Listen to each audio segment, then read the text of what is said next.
What's up, y'all? This is Baked History with myself, Freya and Corinne. Hey, what's up? A podcast through Iris Media, a media collective of left artists and creators. This is episode 1 of our first series of a podcast which will go through U.S. history. This is being recorded on October 11th, 2021, which is Indigenous Peoples Day, and that was formerly Columbus Day. Basically, we're going to eat a lot of snacks. Just so many snacks. Get super full on snacks. And talk about history. In a sense, from the point of view of the oppressed, of the marginalized, and of the working people of the world.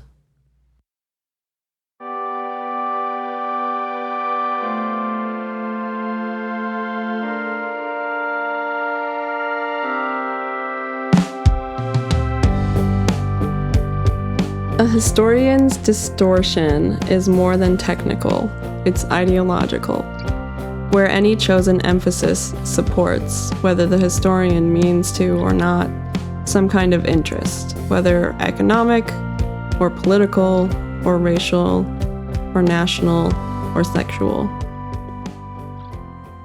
So de-emphasizing the genocide and focusing on the success of Columbus, even if unwittingly, works to justify what has been done.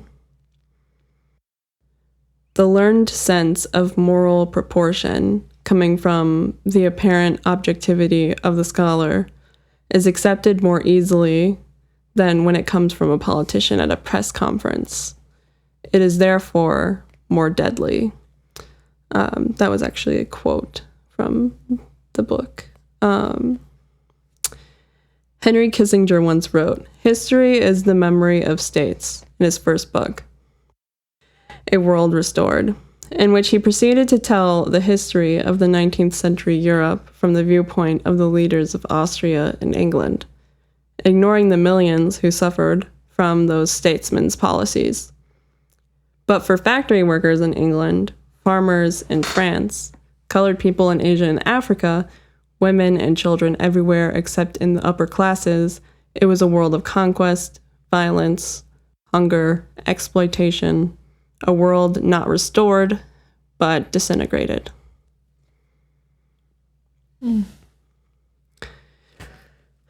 Since there's no objectivity in telling history, we will be telling the stories of history from the viewpoint of the oppressed. Here's another quote from Howard Zinn.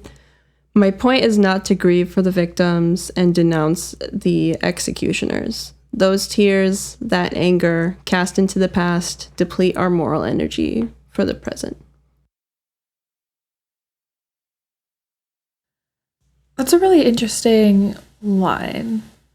Honestly, when I read it, I was like, it feels a little too detached. I think we can still kind of grieve for the past. But I do understand where he's coming from. We got to kind of stand up and grieve the present, fix the present in the future. But I know that was a really interesting quote.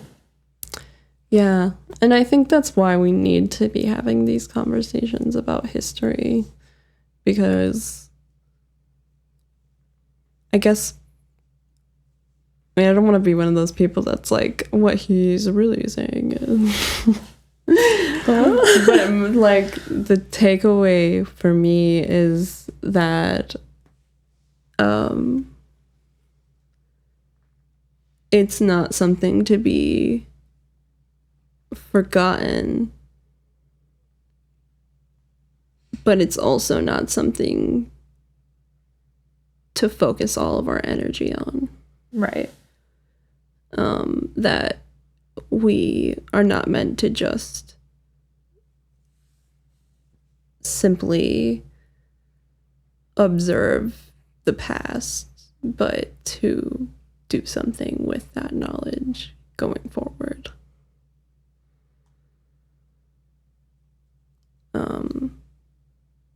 But, you know, whether or not you grieve for the victims, I think is a personal choice.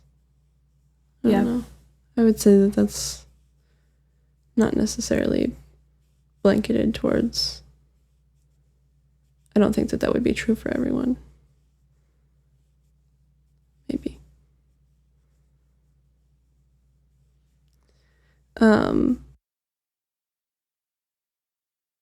But so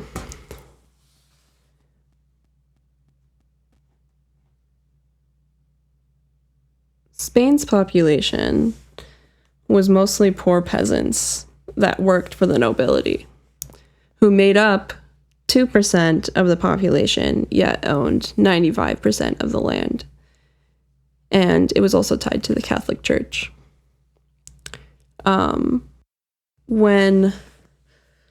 We all know, like, in school, they tell us the story of Columbus, and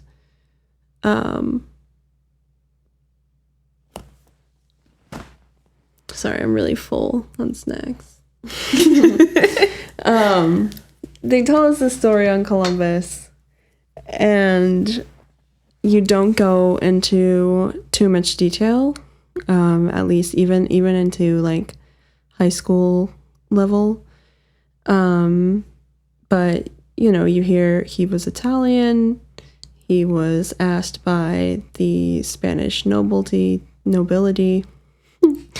to find a new route to India for spices and gold, etc. And you just fast forward and suddenly all the Native Americans are killed. Yeah. It's like, what happened? Who did that? Who did that? Why would you do this? Literally. But so yeah, that first part that happens. And Columbus was promised 10% of profit and governorship over newfound lands. And he was also given the title Admiral of the Ocean Sea, which is so Preposterous. preposterous. Yeah. How can you? Did you say admiral over the whole ocean sea? Yes, sir. That's such a European thing to do. To be like, now you rule over the entire ocean sea. Like, what, man? The fuck does that mean? In reality, what does that mean? What can you do? You can't do anything about that. You go out to the ocean sea and it's gonna fuck you up, man. It doesn't care that you're the admiral. I don't know. I feel like I'm taking that way too literally. It sounds so ridiculous. No, I can't drown. I'm the admiral of this place. And they say our generation is way too into labels. Like, I'm sorry. I can understand they, them. I don't understand Admiral of the Ocean Sea.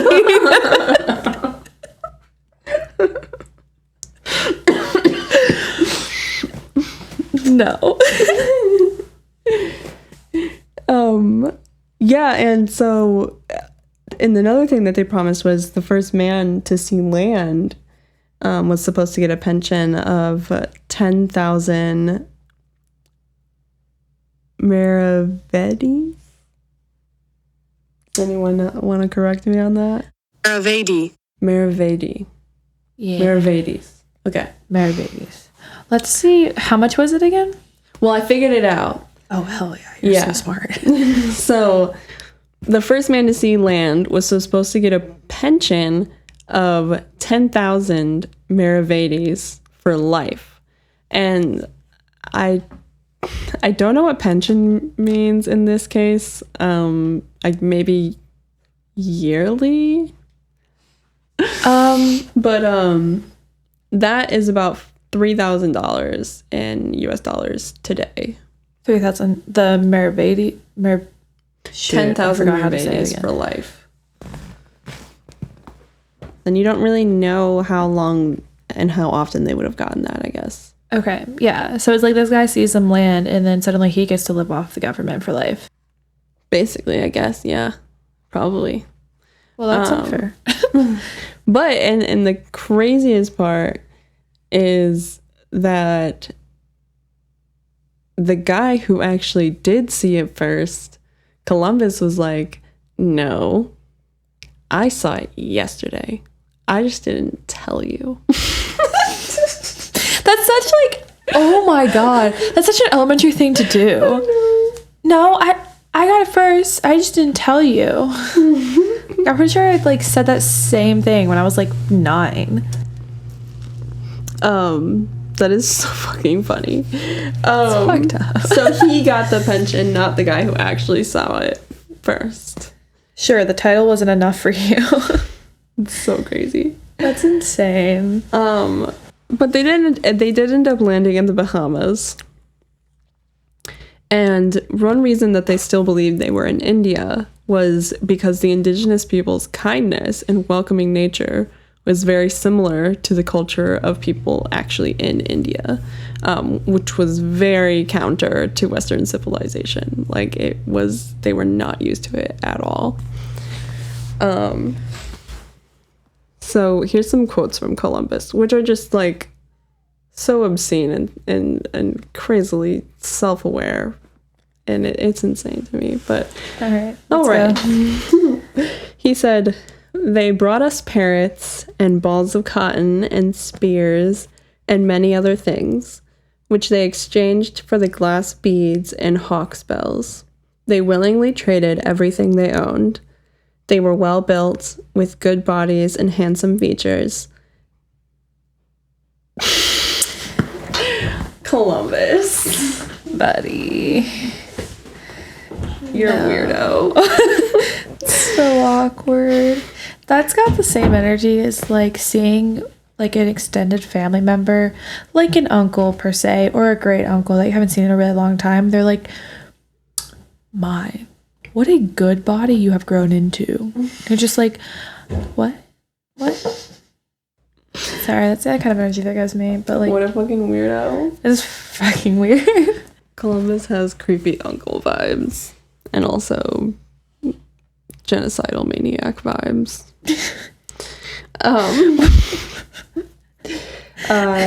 He What said, do you mean? I'm neurodivergent and a minor.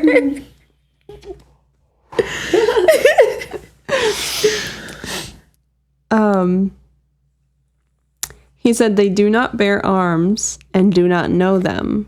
For I showed them a sword. They took it by the edge and cut themselves out of ignorance. They have no iron. Their spears are made of cane. They would make fine servants." There it is, man. They're so nice to me. I want them to do the things that I want them to do. I'm going to make them my servants because they're nice. They would be so good at doing everything I want them to do. Oh my god.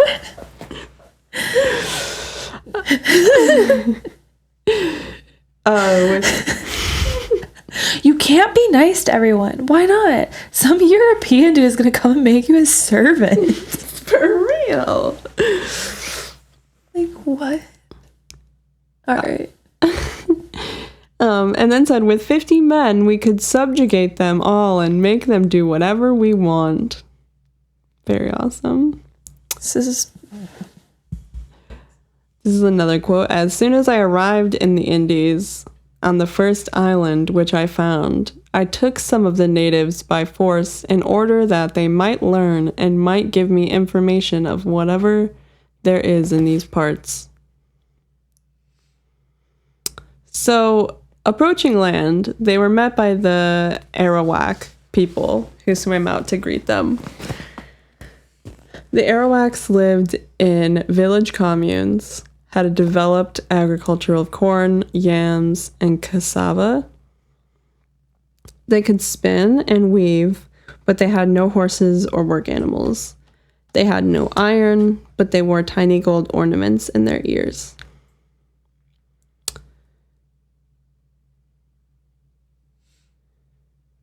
Um,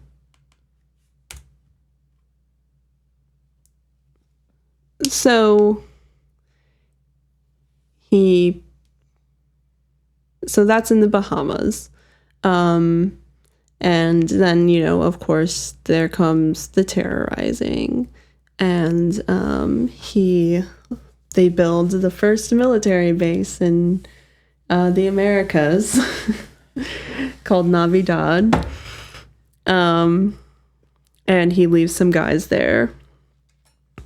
And he also, I don't remember where the island was there. But he went somewhere else. I think Cuba? Yeah, Cuba. He went to Cuba as well, and was like, I discovered this other island, or I went to this other island, and then went back to Spain to report back. Leaving I don't remember how many people, but leaving a lot of people at that military base to try to find gold, to try to get the natives to become servants, etc., gain information. So he went back without them. And when he went back, he had all these exaggerations about what happened. He claimed that he reached Asia and then sailed to an island near China, which is actually Cuba, which is actually Bahamas and then Cuba. But something that Columbus said about the island near China, which was Hispaniola. He said, Hispaniola is a miracle. Mountains and hills, plains and pastures are both fertile and beautiful. The harbors are unbelievably good, and there are many wide rivers, of which the majority contain gold. There are many spices and great mines of gold and other metals. Which is a lie. Oh my God. All right. So much of this is fictitious. The natives, Columbus reported, are so naive and so free with their possessions that no one who has not witnessed them would believe it. When you ask for something they have, they never say no. To the contrary, they offer to share with anyone.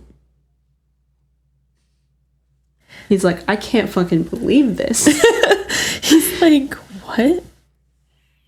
Yeah, so he concluded the report by asking the nobility for help.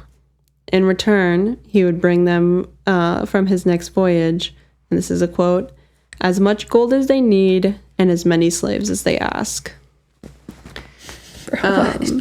So hearing all of this and all of these promises and all of these lies about this place that he went to, they invested in a second trip with many more boats, many more men. And the goal was clear. Slaves and gold. They went from island to island in the Caribbean, taking natives as captives. But as word spread of the Europeans' intent, they found more and more empty villages. So I guess that would mean that they were starting to communicate with each other and try to get away, which is really interesting to think about. Yeah.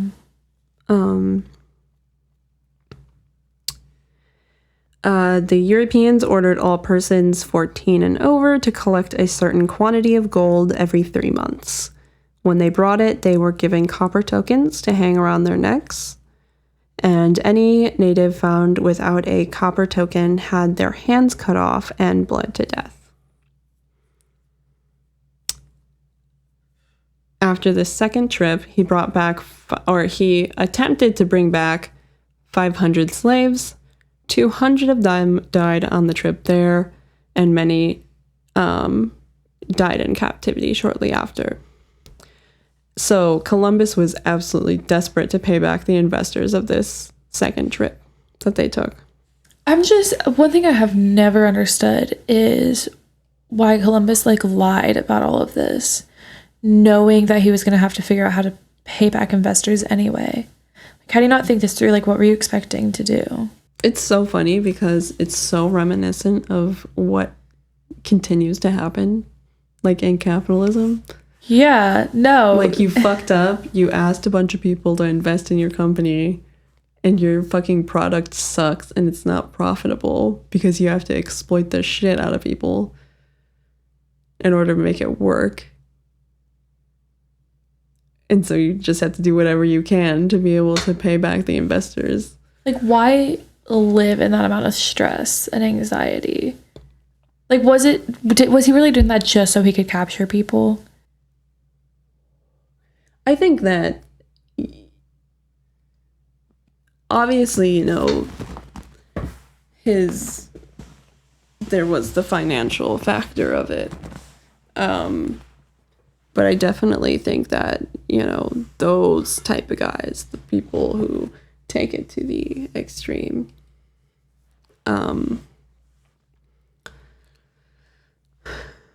they're a special kind of person. They're just built different. Columbus was just built different, I guess. Yeah, I don't think it was definitely financially motivated, but then like somewhere along the line, like no normal person does that. Columbus, why can't you just be normal? I mean, even then I'd kind of object. I don't know, like, think of how many people in history have done this. Like, think of all of the people who owned slaves. That was very normal. Mm-hmm. So, really, Columbus was being normal. And that's what's fucked up. It's like, damn. But there was this dude, Bartolome de las Casas, who, and he is where the main source of historical information on this whole thing comes from. He was a young priest who actually participated in the conquest of Cuba. And for some time, he actually did have a plantation where native slaves worked. So the main source of historical information on this event comes from someone who formerly owned slaves. But we are, in terms of historical record, lucky in the fact that he did give that up and became a vehement critic of the Spanish cruelty. So we have a lot of information that we wouldn't have otherwise. Do we know how that happened? We don't. That'd be something to look into for sure as well. So I wonder what it was. I mean, you can imagine just like, you know, what happened here is not the kind of exploitation that was happening in Spain. Like, definitely, like, there was some serious fucking exploitation going on in Spain because of the massive population of poor peasants, nobility having control of the vast majority of the land, all but 5% of it. But this was much different. And so I could imagine just even seeing it, you know, could make anybody fucked up. Of course, not Columbus. Yeah, no. So he was kind of keeping a record of this thing. And he has a little bit of information about the native people and how they were before, during, and after. Well, there really wasn't an after, but you know. So here's a couple quotes from him. Marriage laws are non-existent, and which is actually interesting going off the quote here, because he does in a couple of like paragraphs, he does say wife and husband. So I think that was him just like putting Western language into the explanation of things naturally. That would make sense. Even though they weren't actually what we would think of as wife or husband. He said, men and women alike choose their mates and leave them as they please, without offense, jealousy, or anger. They multiply in great abundance. Pregnant women work to the last minute and give birth almost painlessly up the next day. They bathe in a river and are as clean and healthy as before giving birth. If they tire of their men, they give themselves abortions with herbs that force stillbirths, covering their, and he says, shameful parts with leaves or cotton cloth. Although, on the whole, and he says Indian because he still thinks they're Indian at this time, Indian men and women look upon total nakedness with as much casualness as we look upon a man's head or his hands. That's so interesting. I thought especially the herbal abortion thing was very interesting. Yeah, me too. It's like, this is just proof that women have been doing it for so long. And in many places it was seen as very normal. Yeah. Yeah, it's insane how normal something like that is, because it is. It is normal. And it should be treated in that way. More quotes from him. They live in large communal bell-shaped buildings, housing up to 600 people at one time, made of very strong wood and roofed with palm leaves. They prize bird feathers of various colors, beads made from fish bones, and green and white stones, with which they adorn their ears and lips. But they put no value in gold and other precious things. They lack all manner of commerce, neither buying nor selling, and relying exclusively on the natural environment for maintenance. They are extremely generous with their possessions, and by the same token, covet the possessions of their friends and expect the same degree of liberality. What do you think about that?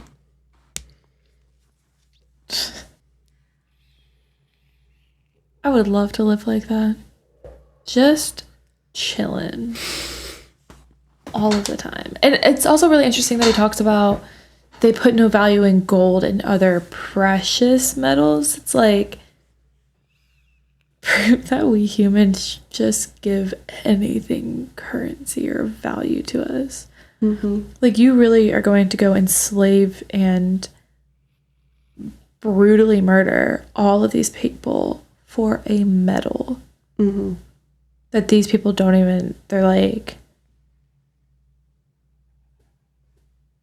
they don't even regard it as anything that precious. Like, it's just wild. He says, endless testimonies prove the mild temperament of the natives, but our work was to exacerbate, ravage, kill, mangle, and destroy. Small wonder, then, if they tried to kill one of us now and then. The admiral, it is true, was blind to those who came after him, and he was so anxious to please the king that he committed irreparable crimes against the Indians. God damn. One can outright lie about the past, or they can omit facts which might lead to unacceptable conclusions.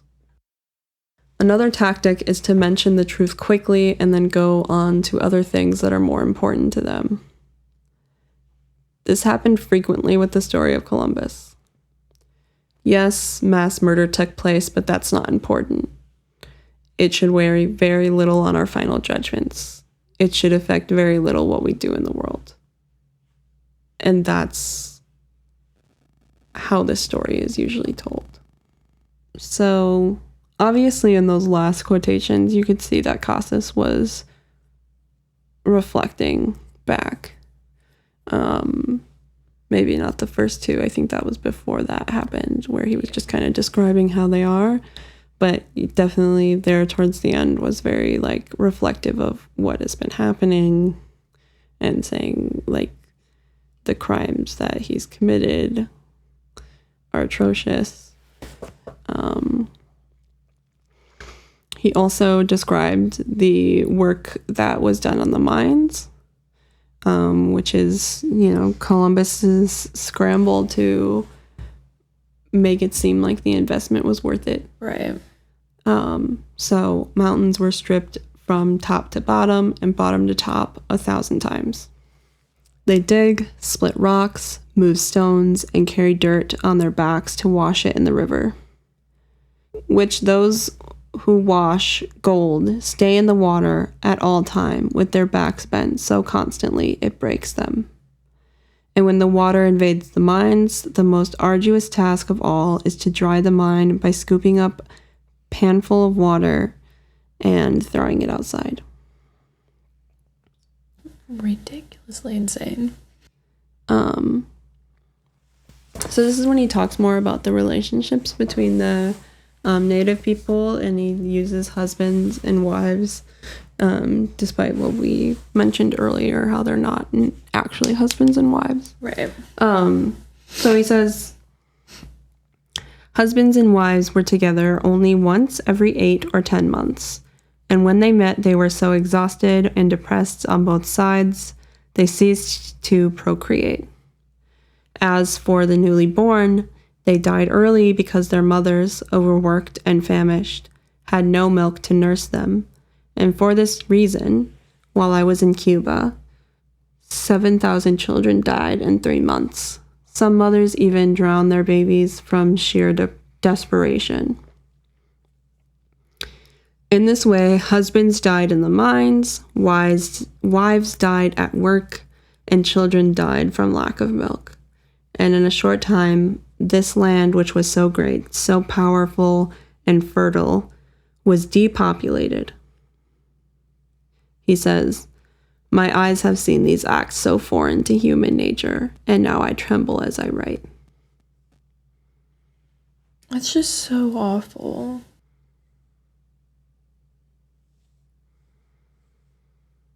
I find it interesting that he did say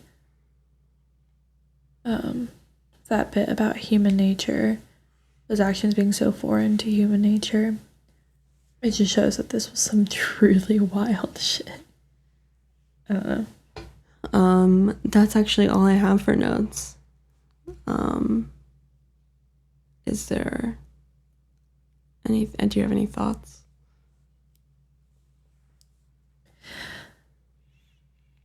I don't know, it's really heavy.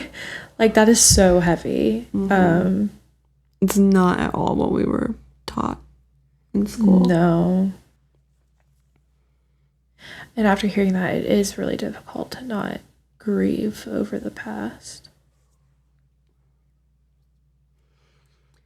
Yeah, and now that we've kind of gone through this, I'm kind of thinking on that more.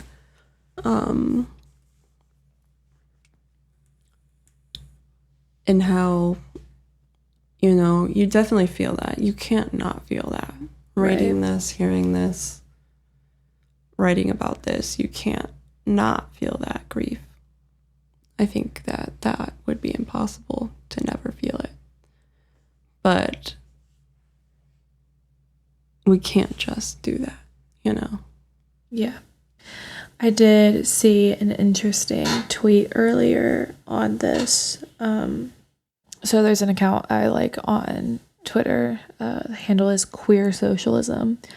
Today they tweeted a link to the book Christopher Columbus and the African Holocaust. Where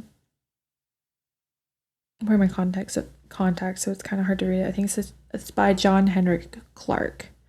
One of the excerpts says, why then is the Columbus voyage considered first? Because for the modern ruling classes, the important point is not the actual contact between peoples. It is the world historic growth of capitalism in Europe made possible by the plunder of the Americas. And that did not start before Columbus. So that's what De La Casa's quote kind of reminded me of is like he said it was so contrary to human nature and reminded me of that excerpt. I mean, why do we consider Columbus the first? He wasn't, but everything he did had not been done before that. That was almost inconceivable to anybody witnessing it. Yeah. And it makes you, so, you know, I kind of got this vibe from you too, but I know that like I felt like not only grief for the people, but grief for the entirety that was lost. Entire civilizations, thankfully we have, you know, some written record on, you know, this, but an entire culture that, at least from, you know, the account of the people that we, you know, read to prepare for this, was significantly better in most ways than obviously what it was afterwards, what it was during, and what it is now. So it's a grief for that culture, that society that existed. And I think that going back to the grieving, you feel that, you have to feel that, but you have to do something with that feeling. So